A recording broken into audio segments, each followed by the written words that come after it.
Qual o nome da banda nova-iorquina formada nos anos 2000 por músicos brasileiros que colaboraram com nomes como David Byrne, Cibo Matto e Red Hot Chili Peppers, resultando na formação do Atoms for Peace, projeto paralelo do Tom York? Letra A, Brazilian Girls. Letra B, Guillemots. Letra C, Jets to Brazil. Ou letra D, nenhuma das alternativas. Ai, gente. Nossa, eu não faço nem a mínima ideia dessa. Eu vou chutar aqui, mas eu acho que é nenhuma das alternativas, não. Eu iria com D Ponto também. pra Isadora. A resposta correta é For All in the Dark, que é a banda do Mauro eu lembro que era um nome... Refusco. Exatamente. Eu lembro que era um nome nada a ver com nada. É isso Oi, pessoal, eu aí. sou o Kleber Fak. Oi, pessoal. Eu sou Isadora Almeida. Olá, eu sou Renan Guerra. Eu sou o Nick Silva.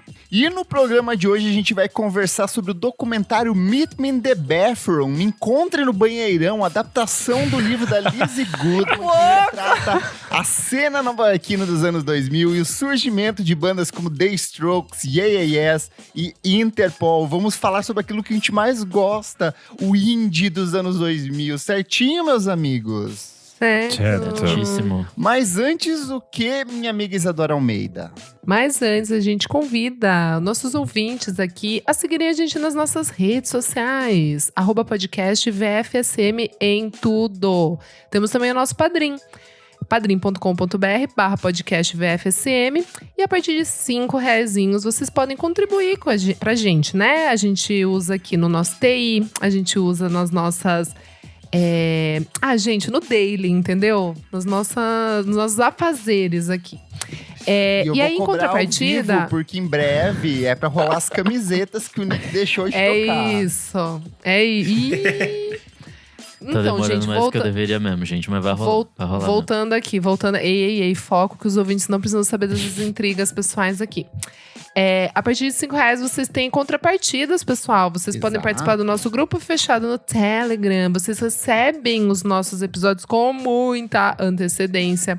Vocês também participam das gravações. Hoje aqui a gente tá no Zoom e tem muita gente. Madrinhos, né? Madrinhos estão Temos aqui. Quem ó, são? Tuane Malman, Beatruzes, Gabriela Ramos, Fabrício Neri, Matheus Ernest, Pedro Carvalho, Jefferson Kozenieski e João R.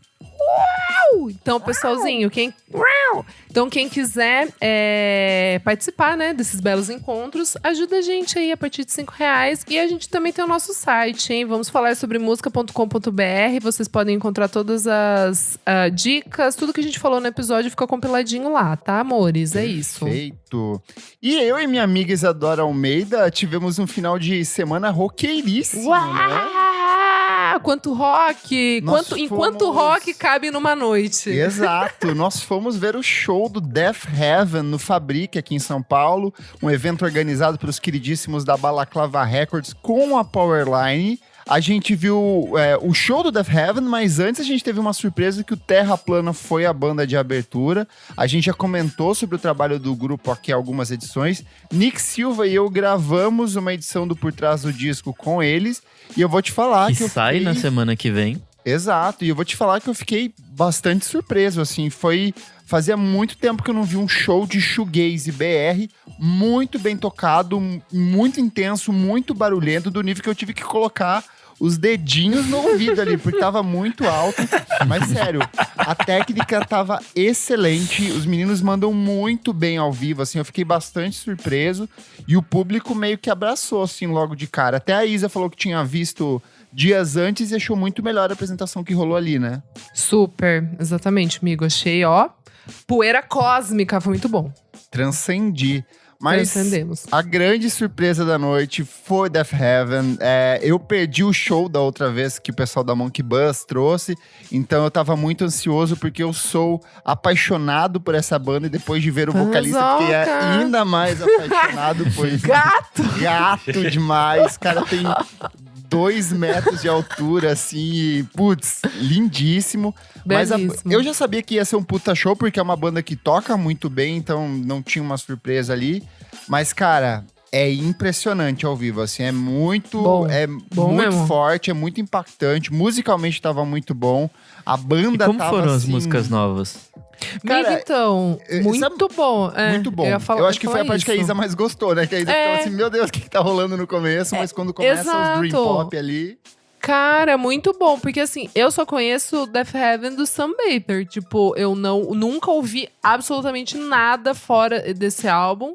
E assim, eu amei as músicas novas, todas que ele falava, essa música é nova, a gente vai tocar agora 3 músicas novas. Tipo, foram as que eu mais gostei, assim, achei muito, muito legal mesmo. E dá pra perceber, né, o gato lá tá ficando mais velho, então ele não vai aguentar ficar só no… entendeu? O metal ali vai ter uma hora que vai consumir ele, então ele… E sabe o que é engraçado? Que a plateia era bem dividida por discos. Por exemplo, tinha uma galera que era do Sam Baker, e aí pirava, assim, nas músicas que eram mais cruazonas, mais viscerais. Tinha uma galera mais nova, que foi a que conheceu por causa do último disco, com essa pegada mais Dream Pop. Então, ali no meio, tinha um menino que tava, tipo, maluco, assim, na hora que começou a tocar. E aí, do nada, eu fui com o line-up pronto, porque eles tinham meio que uma lista das músicas que eles iam tocar na América Latina e fizeram até uma playlist, né? E eu falei, beleza, vão tocar essas aqui. E aí, do nada, meu amigo, eles puxam Canary Yellow, que é a minha música favorita. A gata ficou emocionada. Nossa, foi a hora que a Isa tava saindo, eu tava lá pra trás, e aí eu falei assim, não, eu preciso curtir isso lá na frente, e aí eu fui mais pro meio ali. Nossa, eu vivi a minha adolescência headbanger como eu nunca vivi antes, assim. Foi muito foda, porque ela é uma música que alterna entre esses momentos mais tranquilos, essas explosões deles, assim. Então, foi excelente. Eles seguraram o show, assim, até o final. Foi muito bem equilibrado. Fiquei bem impressionado com o trabalho da banda. E, nossa, queria um show desses uma vez por ano, assim, pois… Muito A bom. pergunta é, você foi pro meio do mosh pit? Não, ali ninguém tava dando mosh pit ali. A galera tava tranquila, uma galera até respeitosa. Às vezes rolava um pequeno, assim, mas domingão, meio que não cabia também fazer. Foi um show… Adorei a regra. Domingo não tem, gente. Não, mas domingo não. Foi um show tranquilo, assim. Domingo é dia de orar. Tinha um monte de gente de bandas paulistanas circulando ali. A gente viu o pessoal da Odradé, que tava ali. A Isa viu o Gastão, do ex-MTV. Então foi um domingo em família metaleira, assim. Foi um showzaço. Gostei demais. Muito bom. Houve aí um trechinho do que rolou nesse show.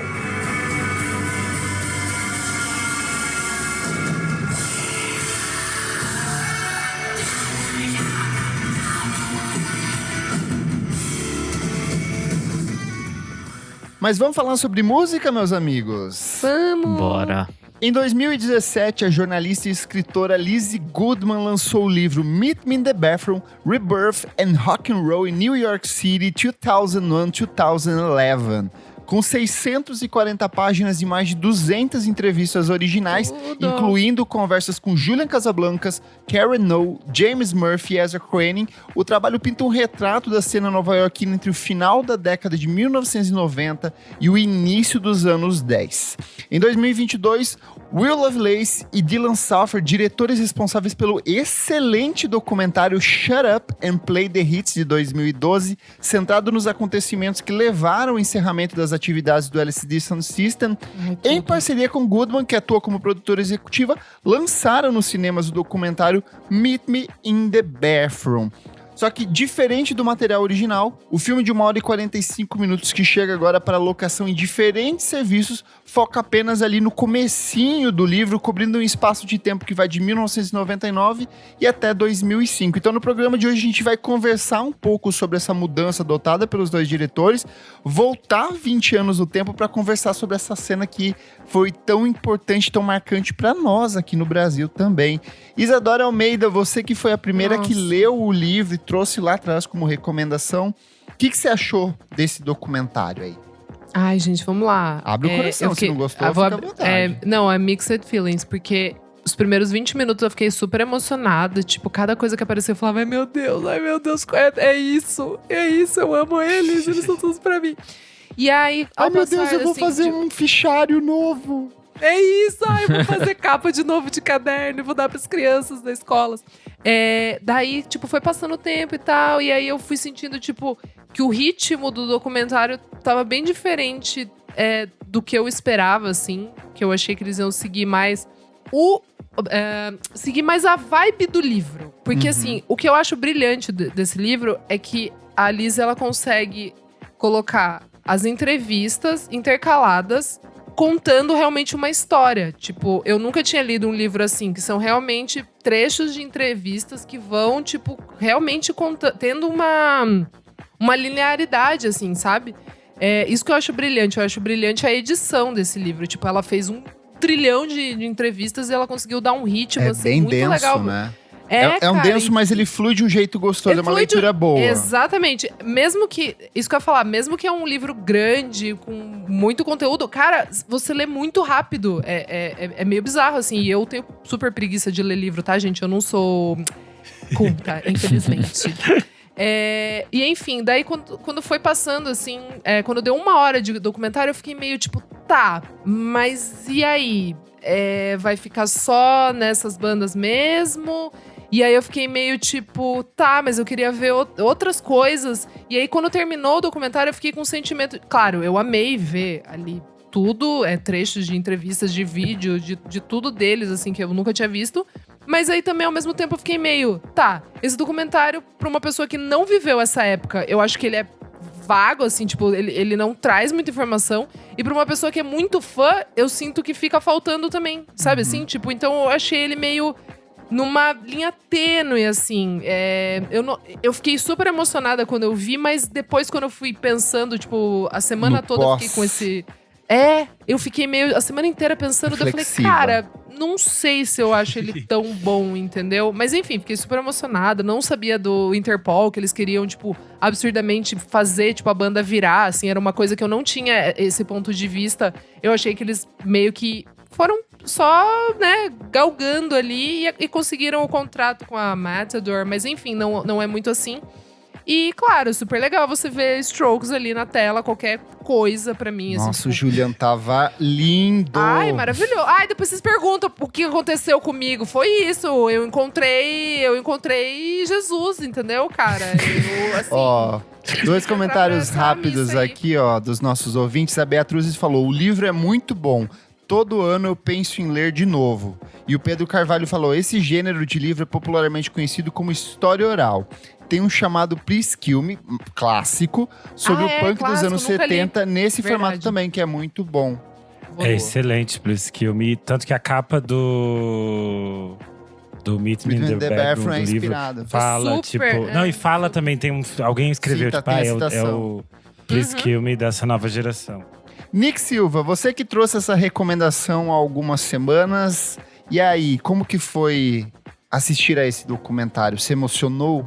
Eu lembro de ter comentado um pouquinho tempo depois com a nossa madrinha Beatruzes, que é um negócio meio pro indie velho, assim, pra nossa idade, assim, quem relembra e tal. Eu acho que, de fato, se você é fã, o que a Isa já falou, né? Se você é fã, você não vai tirar nada de novo do que passou ali. Se você é novinho, possivelmente você não se importa tanto com essas bandas ao ponto de encarar 1h45 de uma coisa que não vai tão fundo assim. Mas, sei lá, eu adorei ver o negócio porque me fez ficar saudoso, assim. Me fez ter saudade dessa época e falar, tipo, caralho, isso foi muito legal, assim, tipo… E acho que é isso. De fato, eu não li o livro, então eu não sei como é essa encadeação. Mas eu achei que o filme, ele é muito, tipo, bloquinhos, assim. Tipo, vamos falar de Strokes, aí agora vamos falar de Multi Pitches, agora vamos falar de outra coisa. E aí, tipo… sei lá, o que era pra ser uma linha do tempo aí, vira tipo, 10 minutos de cada banda, passa a mão no toco, é isso aí, sabe? Então… Renan Guerra, você foi o que assistiu mais recentemente, tá com um documentário fresquinho na cabeça. E aí? Como que foi rever Mamãe Karen Na verdade, no dia da gravação. Aí. Esse livro tá na minha wishlist há muito tempo. Eu sempre ficava lá, tipo assim, compro ou não compro, ele é muito caro. Eu ficava com preguiça de gastar meu dinheirinho suado. E aí, pra vocês terem noção, o filme começou a subir os créditos. Eu decidi, enfim, comprar o livro de verdade. Aí. Porque eu fiquei animada e eu fui comprar o livro. Boa. Mas eu acho que isso que a Isa falou faz todo sentido. O filme, eu fiquei pensando o quanto ele é… Ele não é, tipo… um filme que você indica pra alguém que não conhece essas coisas ou não sabe o que são essas coisas. Porque ele não te dá muitas outras informações. Apesar dele fazer essa contextualização geral do seu espírito do tempo e todas essas coisas, ele e acho que essa é a parte mais legal, né? Tipo… Eu acho isso muito interessante no início, quando tenta conectar com todas as coisas que iam acontecer, o bug do milênio, o World Trade Center, todas essas coisas que são muito impactantes geracionalmente. Super. E acho que tem bandas que, pra mim, eu acho que talvez elas nem devessem aparecer ali, porque eles não ajudam em nada pra elas, não contam nada sobre elas, sabe? A gente vai falar depois, mais pra frente. Mas eu acho que eu acho que a questão principal eles tinham imagens, muitas imagens de determinadas bandas. São essas bandas Nossa, que também tinha coisas que eu nunca vi na minha vida, nem sabia que existia. Muita assim, eu fiquei- coisa. Muita Eu coisa. acho que esse material de vídeo é o mais rico do filme. Sim. E isso é muito interessante, que você vê eles muito novinhos, eles descobrindo as coisas. Eu acho que isso é muito, muito legal, porque eles também não tinham a noção de que isso seria tão importante, seria tão significativo para essa música dos anos 2000. E eu acho que isso é muito legal. Mas enquanto filme, me conquistou muito, porque eu fico triste que tudo vira série. Eu fiquei feliz que era um filme. É isso. É isso. Então, nisso eu já gostei. Não me importaria se tivesse, tipo, um filme 2, daí tivesse essa outra parte, Sim. sabe? Mas que ainda mantivesse a questão de filme. Porque é muito difícil construir como um filme e criar uma narrativa que te prende por quase 2 horas. Porque geralmente, se fosse uma série, eles separariam, tipo… É bandas verdade. aqui, faz tudo certinho. Seria bem mais fácil de montar, né? Mas enquanto filme, acho que a montagem do filme, apesar dessas questões que a gente citou, é muito, muito boa. Porque é, tipo, muita informação, muita história. Eu embarquei, eu tô nos 30 e poucos, vou fazer aniversário semana que vem, eu tô velho nostálgico já, então pra mim foi uma Sim. delícia assistir. Começou, assim, as primeiras cenas, a primeira vez que aparece o Strokes eu já tava chorando ali, eu É desabei. isso. Porque, nossa, me pegou de um jeito muito bom. Mas a coisa que eu mais senti falta e que no livro da Lizzie é muito claro é a cidade de Nova York.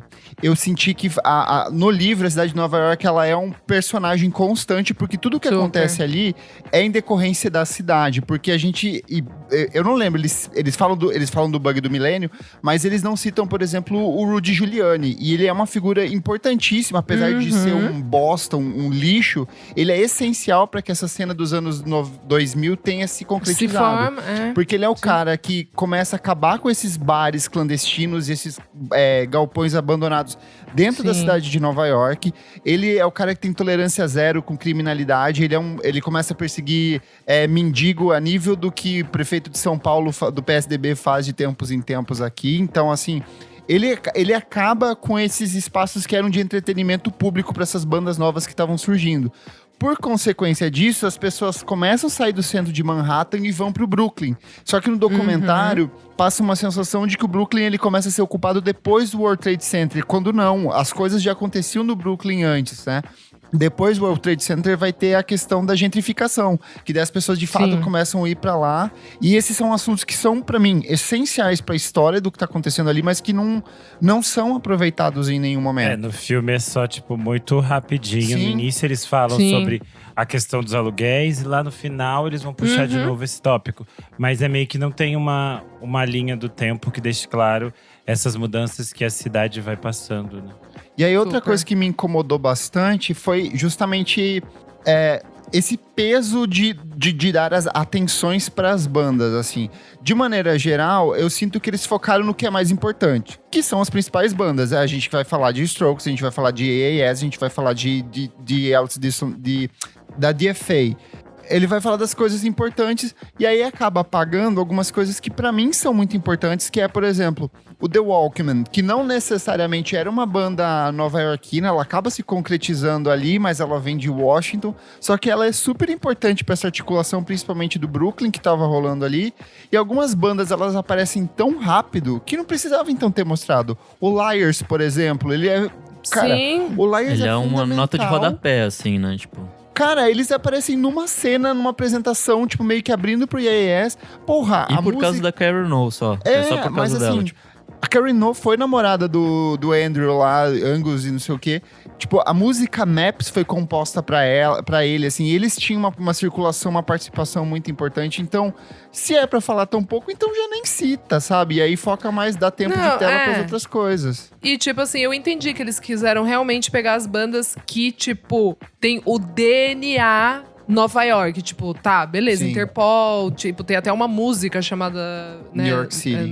New York City, e tipo, eu entendi isso, mas eu acho que pra dar contexto, não citar o Jonathan Fire Eater, que é a banda Sim, pré-The essencial. Walkman, que, tipo, cara, pra mim é a informação mais incrível do livro, assim, tipo, e mostra como, às vezes, uma banda é necessária pra desencadear toda uma cena, todo um movimento, assim.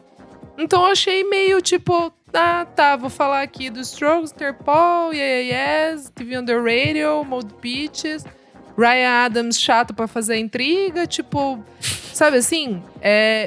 Eu fiquei meio chateadona, assim, na real, cara. Achei que faltou umas coisas muito importantes ali. Uhum. Mas eu acho que também eles tinham que lidar com o que eles tinham de material, né? Que é o que o Renan falou. Tipo, Eu acho que nem eles tudo optaram tinha muito pelo que imagem. eles tinham imagem. E aí, a gente tem isso, mas vamos trabalhar em cima cara, disso. Porque só pra mas ficar citando, falar, existiu aquela banda cuja gente não tem imagem. Não, mas tipo, tinha mas lógico tem muita que coisa tem dentro do imagem. livro que não tem, dentro do documentário, que não é imagem, que é só uma fotografia e a entrevista rolando. Exato, Eu acho que a super entrevista rolando. funcionava. Eu achei que faltou muito áudio de, tipo, de TV on the galera Radio, mesmo, gente, assim. vai tomar no cu. Eles têm, sei lá, 1 minuto, 2 minutos de tela e sumiu, sabe? Isso machucou, E é uma assim, banda de verdade. importantíssima, era a banda dos caras negão, dos únicos caras de fato preto ali dentro da cena, e que tinha um lance mais de ir pro jazz, de uma experimentação.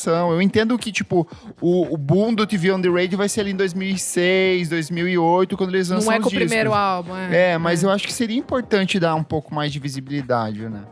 sei lá, Aí eu acho que eles entram numa questão de que fica muito focado só nessas bandas brancas de hétero. E aí tem vários outros artistas que ficam de fora. E daí se ignora todas as outras coisas que tem em Nova York. Aí é uma questão do filme mesmo. Que aí eles até tentam meio lidar em alguns momentos. Quando eles falam, vocês eram ricos e não sei o quê. E aí passa um pouco nisso quando se fala da questão da Karen O. Mas isso fica muito sutil, assim. E aí, eu acho que o TV on the Radio é pra mim o exemplo de banda que falei. Pra mim seria melhor eles não terem aparecido pra aparecer Sim. daquele jeito, sabe? Sim. Porque a primeira cena que eles dão entrevista, parece que eles vão ter muitas coisas legais pra contar. Porque eles trazem essa perspectiva, tipo… Você é imigrante, você tá fazendo arte. Como você vai lidar com isso? E daí depois, tipo… Ok, nunca mais vamos ver eles. De maneira geral, eu gostei. Eu gostei bastante do documentário. Achei que fluiu, assim. Eu acho que é como vocês falaram. É um documentário feito pra gente que acompanhou, que curtiu, que celebrou. Mas eu também não ficaria incomodado se fosse de fato uma série, sabe? De episódios mais curtos, de 20, 30 minutos pra dar uma aprofundada em cada um. Eu fiquei pensando naquele formatinho do Linear Notes da Pitchfork, sabe? Que são episódios de 6 minutos, mas que contam uma puta história ali a partir dessas colagens e tudo. Sim. Mas enfim, eu achei que, no fim das contas, fiquei feliz. A gente meia hora falando mal do filme, né? Depois amamos, gente, assista. É que a gente realmente gostou, gente. A gente só tava analisando detalhes. Mas a gente gostou do filme. Quem não assistiu o filme, vale a pena conferir. Acho que pra todo mundo que gosta dessas bandas ou vivenciou essas experiências, acho que é super legal. Apesar da gente ter ficado aqui meia hora falando mal. Acho que o sentimento é esse, do velho saudosista. E acho que pra quem não conhece, acho que esse que é o ponto. Não conhece, assista e daí vai você depois pesquisar. Porque eu acredito que os meninos também, a gente já assistiu muito documentário que a gente não sabia muito bem sobre a cena ou sobre o artista, enfim. E daí depois o legal é você completar essa pesquisa também. Tipo, falar, nossa… sei lá, como é que o TV on the Radio se juntou? Ou sei lá, que bandas o TV on the Radio influenciou, sabe? Tipo, daí você vai, tipo, daí é uma árvore genealógica aí que você pode, tipo, tirar várias coisas legais. E você pode fazer muitos caminhos, tipo… Sei lá, a gente falou aqui de coisas que ficaram de fora. Na parte que eles falam da GFA, eles ficam horas falando do The Rapture. E tem várias outras coisas que depois são da GFA. Tipo, Hercules and Love Affair, sabe? Tipo, existia uma cena queer que tá ali. Exatamente. E isso é ignorado dentro dessa história, entendeu? Então tem muitas coisas, dá pra fazer muitos caminhos dentro dessas coisas que a gente descobre. A Tuane Malma fez um comentário excelente aqui. Ela falou, não é que o filme seja ruim, é que o livro é muito bom. O livro é realmente muito completo. Não são 5 anos, são 10 anos ali muito bem aprofundados, com muita entrevista, com muita fotografia, material da época. Então, assim, eu acho que acaba criando esse comparativo. Mas focando nas bandas aqui, Cara, é polêmico, mas The Moldy Peaches eu nunca embarquei. Nem na época. Eu também não. Também, nem cara. hoje e continuo não o Adam embarcando. Green, eu ouvi algumas coisas dele, assim, por causa da amizade dele com o Julian. Eu achava interessante o Moldy Peaches por ser uma mulher negra, então eu achava interessante, assim, sei lá, ser tão seminal. Kimia Dawson. Exato. Tipo, sabe, de você olhar assim, e daí o Adam Green, ele lembrava meio Julian, mas ele era meio feião, assim, tipo… Sabe quem que ele lembra? O Howard do… Como é que é o nome daquela série dos nerds? Nossa, sim. The Big Bang Theory. Ele parece um pouco mesmo, o Howard, lembra um pouco. Então, mas eu achava interessante, assim, e as letras… Com esse documentário, eu nunca tinha parado pra pensar, assim, sabe? Daí, com o documentário, ouvindo as letras, eu falei, cara, tem uma coisa interessante aí. Eu voltei pra ouvir algumas coisas do Moldy Peaches quando eu assisti, assim, o documentário na semana que eu assisti. E é interessante, porque eles vão voltar e vão fazer uma turnê. Tipo, acho que é a primeira turnê headliner deles, Sim. alguma coisa assim. Que a banda durou muito pouco também, né? Super! Ela foi engolida, né, por É que sabe o que a cena nova-iorquina, como o Renan falou, a gente tinha um movimento queer muito grande rolando nessa mesma época. E a gente tinha uma outra cena, que é a cena do Freak Folk, que era uma cena que se estendia da Califórnia, lá com Devendra Banhart, com Joanna Nilsson e mais uma galera, Coco Rose, e que se estendia até Nova York numa série de outras bandas. Então o Moldy Peaches era muito mais desse movimento do que necessariamente musicalmente próximo de Strokes e seus agregados, né? O Moldy Peaches, na verdade, ele é daquele outro movimento que eles tinham em Nova York, que é o anti-folk. É o anti-folk, isso. É que o Freak Folk é outra coisa, também surge nessa época e cresce também. E tanto que vai ter, tipo, rescaldo no Animal Collective e todas essas coisas. Isso. E o anti-folk, ele é tipo um outro lado que eles ficam meio fugindo desses retornos do folk a partir dos anos 80. E aí, sei lá, a filha mais de sucesso desse movimento é a Regina Spektor. Isso. Porque ela fura a bolha. Mas eles, além da Regina Spektor, o Moldy Peaches é talvez a segunda coisa deles que faz sucesso, mas nada deles estoura para além daquilo que eles estavam fazendo, né? E é um som meio esquisito mesmo, em comparação com todas as outras coisas. Eu acho que isso é estranho. Tanto que as pessoas redescobriram eles quando eles tocam na trilha sonora do Juno, né? Eu não redescobri, eu descobri nessa época. Tipo, eu nunca também. tinha ouvido falar dessa banda. Que eu passei direto por eles, nunca nem… É porque eles também são antes do boom das pessoas começarem a baixar as coisas, né? Sim. Então acho que você não volta atrás. Super. Por outro lado, eu passei a ter um fascínio muito maior por Strokes depois desse documentário, assim. Eu não sei se eu embarquei depois por conta da coletânea dos singles que saiu. A coletânea também. E aí veio amigo, isso. É o Zeitgeist, entendeu? E assim, criou uma visão muito interessante da banda, porque é, de novo, uma coisa que me chama muita atenção. É uma banda com mais de 20 anos de carreira, onde os 5 integrantes continuam tocando, onde os 5 integrantes aparentemente continuam se dando bem e contribuem, colaboram, são os mesmos. Então eu achei que dá uma aprofundada bem interessante. Eu gosto e não gosto da forma como eles colocam o Julian como protagonista ali. Eu sinto que a figura dele acaba engolindo os outros, assim, de um jeito ou de outro, mas… Mas isso sempre foi, né? Sempre existiu desde o começo da banda. Mas é justificado por quê, né? E que é a parte que alguém vai entrevistar eles e aí eles falam… Esse cara aqui quem faz tudo, a melodia, a letra e tal. Ele é genial. E aí tem uma outra cena que eu acho muito boa, que é quando eles estão sendo entrevistados pela NME, que, tipo, eles vão perguntar e aí todo mundo olha pro Julian falar, sabe? Então essa dinâmica da banda eu achei bem interessante dentro do documentário. Não, e é muito louco, porque é isso, né? É um cara que, tipo assim, ele só queria fazer música, meio que aquela coisa assim de tipo, ai, caras, eu não queria ficar tão famoso assim, eu só queria, tipo, ter uma banda com os meus amigos. E eles são tipo, dinheiro ele sempre já assim. teve, né, então… Sim. Mas é isso daí também, né, tipo, sempre as entrevistas vinham, tipo, falando que ele era filho do John Casablancas, o cara da Elite Models, que pegava modelos novos, tipo, sempre veio com esse ranço, assim, e ele até fala, tipo, minha relação com meu pai não é muito boa, tipo, e isso fica claro na autobiografia do John, que eu já li. Fica claro em todas as entrevistas que o Julian dá. Fica claro na entrevista que o John deu pra Fernanda Young no programa Irritando Fernanda Young. Maravilhosa essa entrevista, eu lembro até hoje. E é isso, assim, tipo, então tem esse ranço, né, de eles serem… E, mano, não tem o que falar, os caras são muito bonitos, infelizmente. Tem a mina da… Esqueci o nome dela. Ai, que saco. A mina da Rough Trade, tipo, dizendo que quando eles receberam o single, né? O EPzinho lá pra ouvir, do The Modern Age, tipo, todo mundo ficou maluco, assim, tipo… Eles nem quiseram ver a foto, não quiseram ver nada, assim, já ligaram pro Ryan Gentles, que é o empresário dos Strokes até hoje. Só que daí, quando eles viram que eles eram, tipo, quem era eles muito eram… novo também, né? Ela falou, mano, tipo assim, como assim? Os caras parecem modelos, tipo, todos. E eles combinam entre eles no palco, a dinâmica deles, assim. Então tem esse plus, né, cara? Nossa, que assim, gatíssimos.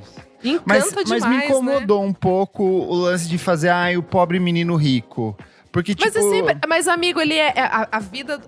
ele é assim até hoje. Até hoje. Mas, cara, ele tinha Até dinheiro. hoje. Ninguém vai pra um internato na Suíça, sabe? Ai, Óbvio. pobre, coitado dele. Triste, miserável, Sim, só que ganhando ele- milhões. sim, E eles só que ficam ele- meio é. bravos com esse tópico. Só e que- é tipo só assim, it is what it is. Exato, Lide com só isso que que o- você é rico. Só que o ponto é, realmente o Julian não tinha uma relação boa com o pai dele. Mas e ele tinha sempre dinheiro. falou que… Sim, amigo, daí o pai pagava as contas, tá tudo bem. Só que ele sempre falou que quem despertou o lado dele de, tipo, gostar de música é o padrasto dele, que é, tipo, um pintor. E que, tipo, sempre colocava, tipo, The Clash, Bob Marley. Tipo, um monte de coisa, dava Colocava CDs tudo pra menos ele. television. Nunca É que television. a questão do que o Kleber tá falando, eu acho que é muito mais nesse momento de que eles tentam tocar nesse tópico de que eles eram ricos e eles Sim. tentam sempre fugir disso. Isso. Como, Exato. tipo, temos que negar que somos ricos, sendo que, tipo, basicamente os outros artistas estão fazendo as coisas pra pagar as contas de aluguel, Sim. sabe? Porque não Sim. conseguem morar em Nova York e eles ficam fazendo a linha, tipo, nossa, mas nós somos, mas fazer o quê? Tem É fingir esse que é nem meu sou tão ponto. rico. É essa Sim. tentativa de, eu vou tirar o corpo fora o tempo inteiro, sabe? É que é Cara, difícil, tudo bem se porque você foi tem uma… dinheiro. Sim, é que o Adoraria foda ter é que também. É, exatamente. É que foi a primeira banda, tipo assim, é a banda que explodiu um movimento. Então daí eles vinham já com esse, tipo, com essa coisa de tabloide, né? De, tipo, meio querer desmerecer o que eles estavam fazendo porque eles eram ricos ou porque eles, sei lá, frequentavam rodas com pessoas muito interessantes, né? Ricas. É que eu acho que tem essa coisa do power plant, assim, né? Tipo, de ser plantado dentro da cena e não sei o quê. O que eu acho que não foi que aconteceu, até porque eles explodiram fora, né? Tipo, Óbvio que não. eles fizeram muito mais sucesso no começo, tipo, na Inglaterra do que nos Estados Sim. Unidos. Sim. Então, sei lá. Por outro lado, Yes, Renan Guerra, como que foi? Deu uma boa aprofundada na história da Mamãe Karen aí, né? Eu acho fantástico, porque diferente dos Strokes, a gente tem, tipo assim, muito material em vários lugares sobre eles. A gente tem muitas matérias e do Yes a gente não tem tantas coisas. As coisas que tem ficam nesse limbo meio misterioso. Que tentavam criar essa imagem da Karen O muito misteriosa. Porque é sempre uma coisa que tenta se criar em torno dessas mulheres que, sei lá, Sim. fazem qualquer coisa. Elas sempre são vistas como uma mulher misteriosa, E complexa. maluca. E maluca. É, e eu acho que tem essas questões todas de que a Karen O era uma figura complexa naquele espaço ali. Ela é uma mulher racializada num espaço que é basicamente dominado por homens brancos. E ela é, tipo, a frontwoman dessa banda que é tão importante. Eu acho muito bonito quando a gente vê as pessoas na plateia falando o quanto elas são apaixonadas pela Sim. Karen O. Super. O Ah, quanto eu elas amei. são encantadas. É meu segmento eu acho- favorito do documentário quando vai pra É muito ela. bom. Muito bom. Eu acho fantástico todas as histórias dela e é muito interessante isso. Como ela também tenta, de algum modo, lidar com isso e viver nesse espaço. Porque ela mesma fala… Eu estou num espaço que eu me sinto muito sozinha e eu não tenho outras pessoas para poder conversar, para poder trocar. Tanto que é uma coisa que no futuro, a carreira do Yes, dali para frente, muitas vezes ela vai estar conectada com outras artistas mulheres, com pessoas queers. Porque eu acho que isso tem muito mais a ver com a perspectiva dela do que aquele Sim. clube do Bolinha, né? E é legal a questão dela aceitar a própria sexualidade, porque ela fica uma mulher mega retraída, ela usa umas roupas meio que cobrem todo o corpo dela, porque todo mundo canibalizava em cima da imagem dela, e ela vai demorar anos até aceitar o próprio corpo, que é o que vai acontecer no It's Blitz, que ela começa a usar os colãs, as roupas mais coladinhas ali, mas na época é muito engraçado como ela é mega nerdona, retraída, tanto ela quanto o Zimmer ali, eles são meio… aquela cena deles sentados na calçada, sabe? escadinha, comentando, Tipo, eles são muito tímido, muito bizarrinho, assim. Mas Mas é putz, engraçado como ela tem que se vestir numa persona toda diferentona, explosiva pra conseguir fazer os shows e as músicas, né? Tipo, interessante por um lado, mas é estranho também que, tipo, meio você tem que cruel. colocar a mulher nessa posição de, tipo, criar uma coisa, outra que Mas eu ela acho não que- é e tal, sei lá. Mas eu acho que era até uma própria segurança dela de, tipo, liberdade no palco, sabe? De se sentir livre Super. no palco e fazer o que quer. Porque ela continua sendo uma artista muito maluca no palco. Ela tem essa persona que é interessante ao vivo e que é uma artista visualmente, esteticamente muito interessante. Ela sempre foi muito ligada à moda e tem uma relação muito forte com isso. E eu acho que é uma parte dela, só que ao mesmo tempo eu acho que é isso. Ela se sentia livre pra fazer o que ela queria no palco, mas daí as pessoas queriam sempre mais de algum modo, sabe? Queriam que ela fosse além do que ela podia. Inclusive mostra ela se machucando bastante no palco e tal. Tipo, Sim. bem foda essa parte. E eu acho muito curioso como o Yes, ele é uma das primeiras bandas a surgir, é uma das primeiras a conquistar um público muito fiel ali, mas foi uma das últimas a lançar disco, de fato. Se você for ver, eles só vão lançar um disco em 2003. Em 2003, o Strokes já estava indo pro segundo disco, sabe? Sim. Então eles meio que demoraram até se entender como banda e suas funcionalidades ali. E aí chega num ponto que eu acho bem legal do documentário e que é essencial e impacta tudo isso, que é a questão do atentado terrorista do 11 de setembro. O quanto ele impacta na formação dessas bandas, na mudança de direção, no fato de não dá mais pra Nas gente só fazer um temáticas. som, um som escapista, a gente precisa se aprofundar em algumas coisas. E pra mim vem aí a questão do Interpol, que é uma banda que pra mim é diretamente conectada com o atentado terrorista. A cena do Paul Banks, mega novinho, andando na rua, toda coberta de poeira, pegando panfleto de doação de Ai, eu sangue. fiquei tão preocupado com o pulmão dele. Eu também. Eu também. Juro que eu pensei nisso. Eu falei, gente, que louco. Você tava sem máscara, indo catar as coisas do É que ninguém do sabia, prédio. né? Na época, Várias o Giuliani pessoas- falou que nada disso É. tinha problema. E hoje E várias em dia, pessoas hoje grande em dia parte morrem da... de câncer por causa disso. Uma grande parte da população de Respiraram Nova York tem metal câncer. do prédio. Mas pra mim esse segmento todo do Interpol é muito interessante justamente pela essa questão de o quanto eles demoraram pra engatar como banda, o quanto Sim, eles se a enfiaram vontade também em deles. furada pra fazer, tipo, show no interior da Inglaterra, assim, tipo, nada a ver tentando acompanhar uma onda dos Strokes. Aquilo é tudo. O quanto Aquilo é o Strokes perfeito. meio que acabou sufocando várias dessas bandas por ter sido um Super. fenômeno muito gigante, né? Mas principalmente a dinâmica dos integrantes e como eles passam a limpo a história do Carlos Dengler, de quanto, tipo, ele era o escrotinho da banda e que faz muito sentido Mano, ele Carlos ter D, saído. muito maluco, gênio, saudades. Infelizmente, passo pano, porque… Cara, faz uma diferença. Eu sinto muita Gênio! falta do baixo dele dentro dos Nossa, discos, sinto assim. muito, mano. Nossa, Mas a banda, eu acho que As músicas foi também um- que ele escreveu, ele é foda. Foi um alívio, assim. Foi tipo quando a Elo deixou o podcast, os outros ficaram… Ai, que horror, louco! Luzinha, para. Volta, meu amor. Saudade. Mas eu gostei. Nick, você que é fãzaço aí do Interpol, o que você achou? Eu gosto muito dessa parte do Interpol. Acho que é isso, assim, tipo, ver todo mundo super novinho ali tentando fazer muito acontecer, porque, tipo, ok, eles não eram exatamente pobres, né? Todo mundo ali, tipo, fazia faculdade ou trabalhava. Trabalhando, né? Tipo, beleza, mas. Americano médio. Tipo, é isso, assim, é bem o americano médio. E eles fazendo, tipo, um puta esforço pra fazer acontecer. E eu não sei se não rolasse o Strokes, o que seria deles, assim, sabe? Porque a cena meio que se desenvolveu atrás dos Strokes, então eu não sei o quanto eles… Eu não acho que o Interpol seria uma banda que puxaria um movimento, tipo assim, eu não acho. Acho que Acabou eles… puxando, né? Se a gente pensar no Depois. post-punk, foram eles assim que alavancaram, Claro. né? Não, até hoje, tipo, a maioria dessas bandas que a gente gosta, tipo, super reverenciam o Turn On The Bright Lights, mas… Tô falando, não acho que, tipo, de primeiro ano, assim, sabe? Tipo, sim. nossa, tem uma banda aqui que toca uma música super deprê. E é engraçado que é uma proposta totalmente diferente dos Strokes, né? Sim. Tipo, enquanto é um super, indie rock, até ali, o no outro é, tipo, vestir. muito post-punk, sim. Tipo, se vestir de… Claro, os Strokes também se vestiam de terno e tal, principalmente o Albert, mas o do Interpol, tipo, era realmente assim, Era proposital, na risca, né? assim, né? Tipo, sim. era pra, Que era tipo, porque uma coisa que eles de fato gostavam, né? De se vestir Sim. bem, assim. Um dos integrantes, se não me engano, era o baterista, ele trabalhava numa loja de San de Fogarino. terno, né? É isso. Sim.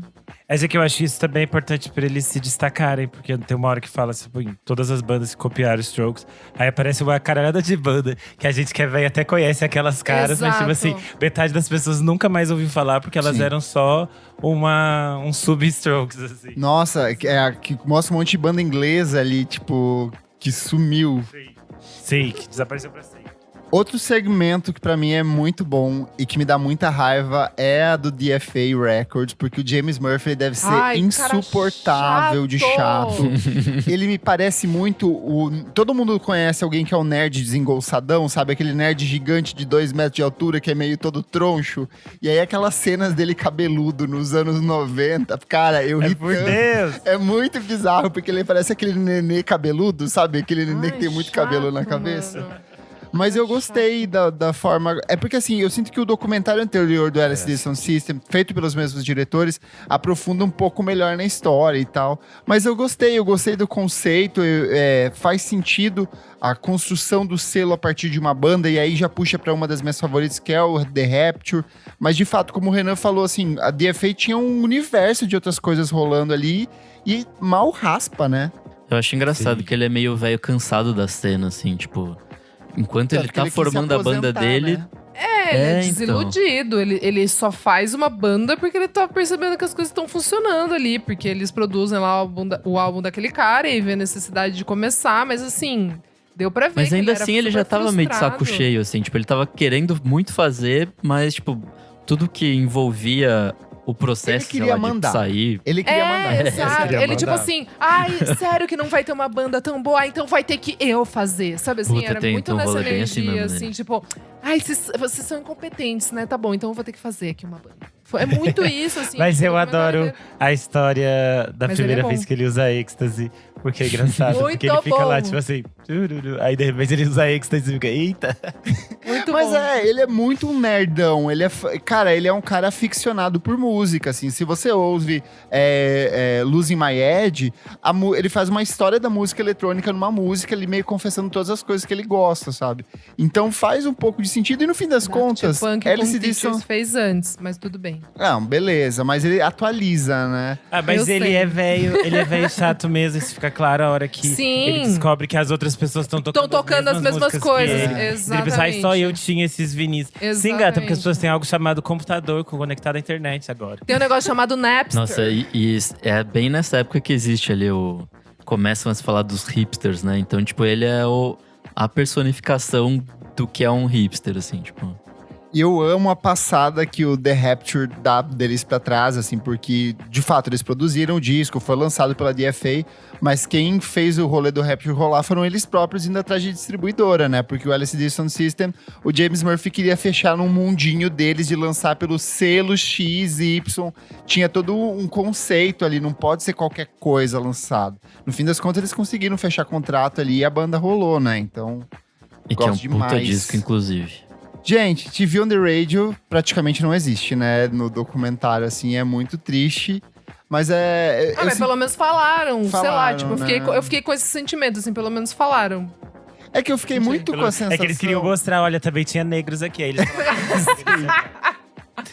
Mas eu fiquei muito com a noção de merecia uma parte 2, porque eu acho que a cena nova-iorquina que acontece depois, pra mim, é tão rica quanto. Eu acho também. E tem um fenômeno que eu acho maravilhoso nessa segunda metade dos anos 2000, que é a quantidade de bandas que não eram de Nova York, que iam pro Brooklyn pra se vender como artistas do Brooklyn. Tipo, MGMT, por exemplo, é uma dessas bandas que não era necessariamente de lá. E tem várias outras que fizeram isso, assim… E a parte do Vampire Weekend, pra mim, é uma parte que eu acho que faz muita falta. Mas, de fato, eu sinto que não se amarra com esse bloco inicial, sabe? É que eu acho que essa segunda parte vai existir também, tipo, um começo de competição com a galera da Inglaterra, né? Tipo… Sim. Arctic Monkeys e toda essa galera que vai surgir ali no rastro dos Strokes. Eu acho que essa segunda metade é muito essa batalha, assim. Sim. Essa primeira, meio que não. Eles estavam dominando sozinho. É que eu acho que aí essa segunda parte a gente vai ter todas essas outras estranhezas, né? Eu acho que as coisas vão ficando mais estranhas. E eles vão se experimentando mais. E daí não tem, tipo… Por mais que o Vampire Weekend depois, em algum momento, fique grande, não tem esse catalisador tão grande como foi os Strokes. Sim. E essa coisa que furou tanto a bolha, Super. assim, eu acho. Eu queria puxar pra um tópico aqui que é a questão do Ryan Adams dentro do documentário. Eu sei que ele é uma peça ali que rolou dentro da cena nova-iorquina dos anos 2000 e tudo mais, mas eu senti que a utilização dele dentro do documentário é muito num sentido de os Strokes são os mocinhos e precisamos ter um vilão nessa história, que são as drogas e Ryan Adams, sabe? Sim. E aí, só que eu achei assim meio desconfortável porque no fim das contas a gente sabe de todo o histórico de abusos do Ryan Adams ali, então ele acaba passando meio que como um personagem. Esse cara é loucão, divertido. Não, amigo, eu achei que mostra que ele é um babaca mesmo, tanto que mostra esse lado dele de ser invejoso, tipo, de querer, tipo, copiar absolutamente todas as músicas dos Strokes, fazer cover. Tem aquele show lá que ele. Que ele vira e fala assim. Tem uma música aqui, e daí ele toca, é a música dos Strokes, né? O que é?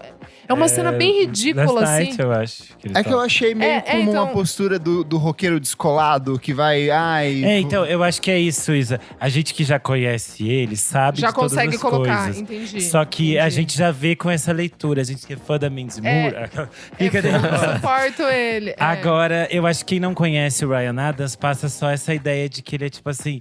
Oh, just funny. Tipo, o roqueiro maluco das não antigas. tem um peso de fato nas ações, sabe? É que num primeiro momento ele parece querer chancelar a banda, como tipo, eu sou mais velho que vocês, ou tipo… Também.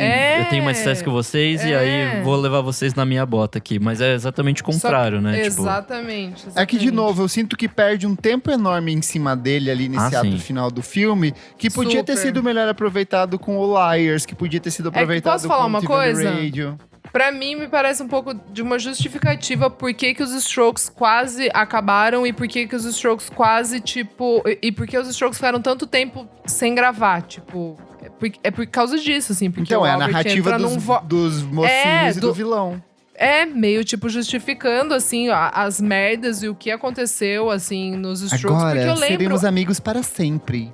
Não, mas eu lembro que na época eu não entendia. Eu era fã, eu entrava no thestrokes.com.br, entrava em fórum, entrava em tudo. Eu falava, gente, mas o que tá acontecendo com os meus meninos? E eu não entendia, tipo, não rolava essa fofoca do Ryan Adams, tipo, com o Albert usando heroína, tá ligado? Tipo, não era tão aberto. E daí, depois de uns anos, depois que o Albert foi pra rehab, enfim, e aí… A gente sabia que era por álcool, a gente não sabia que era por drogas assim tão pesadas. Exato. Até porque nessa época o nosso foco… O Julian também era por causa de bebida. E eu achava que era muito mais do Julian, não tanto do Albert, entendeu? E é que nessa época o foco do drogadito era o Pete Doherty na Inglaterra. Então tava toda a atenção voltada pra lá. Ninguém falava. Tanto que acabou a banda, né? O Libertines, né? Foi por isso. Foi engolido pela fama e drogas, assim. Tipo, eles poderiam ter sido a melhor banda e simplesmente acabaram em 6 meses, assim.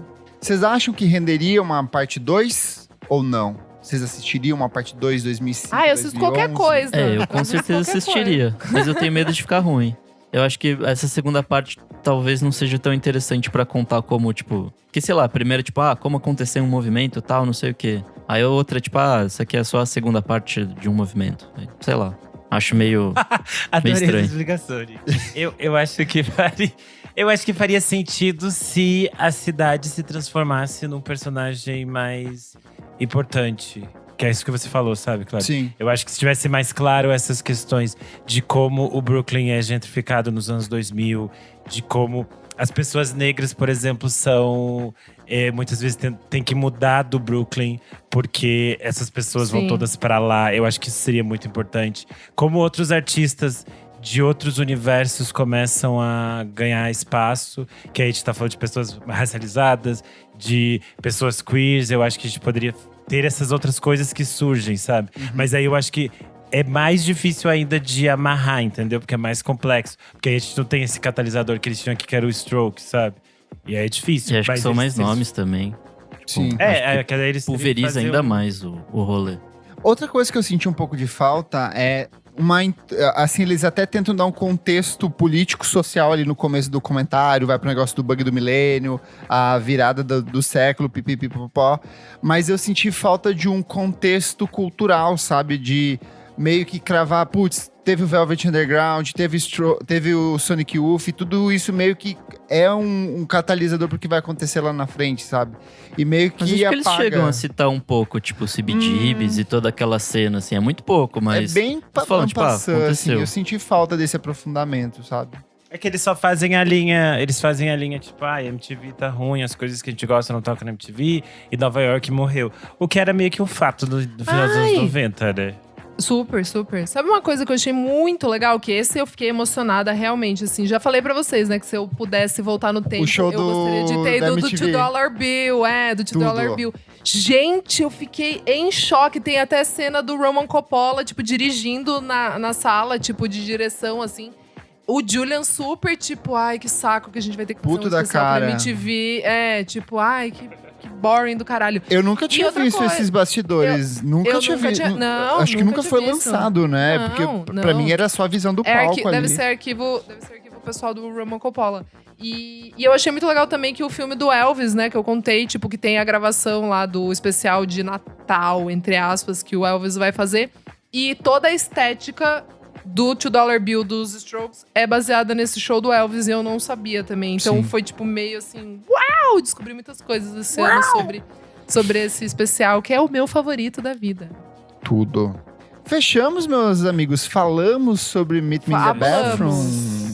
E você que está ouvindo, vai lá no nosso Instagram, @podcastvfsm, na edição desse programa, e conta pra gente, você assistiu o documentário? Gostou? Não gostou? O que você achou do documentário? Só leu o livro? Conta pra gente o que você achou.